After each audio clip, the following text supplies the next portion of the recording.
এদিকে অভ্যন্তরীণ দুর্নীতি ও জোরপূর্বক অন্তর্ধান তদন্তে সেনাবাহিনীতে উচ্চ পর্যায়ের একটি আদালত গঠন করা হয়েছে।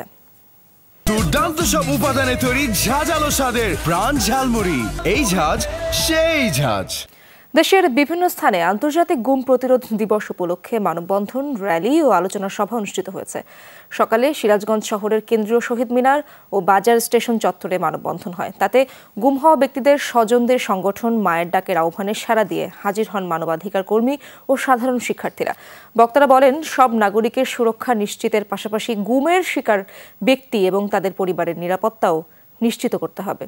দোষীদের শাস্তিমূলক ব্যবস্থা গ্রহণের দাবি জানানো হয় মানববন্ধন থেকে।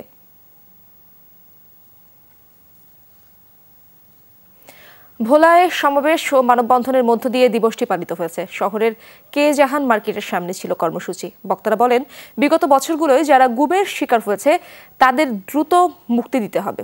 আয়নাঘর সহ সব গোপন বন্দিশালা বন্ধেরও দাবি তোলা হয়। সাধারণ মানুষ দেখতে পেয়েছে আয়নাঘর নামে খ্যাত যে কুখ্যাত ঘর রয়েছে এবং বিচার বহির্ভূতভাবে ডিবির হেফাজতের কথা বলে, নিরাপত্তা কথার বলে যে আটকে রাখা হতো, এগুলোর বিচার আমরা চাই, এগুলো বন্ধের দাবি জানাচ্ছি।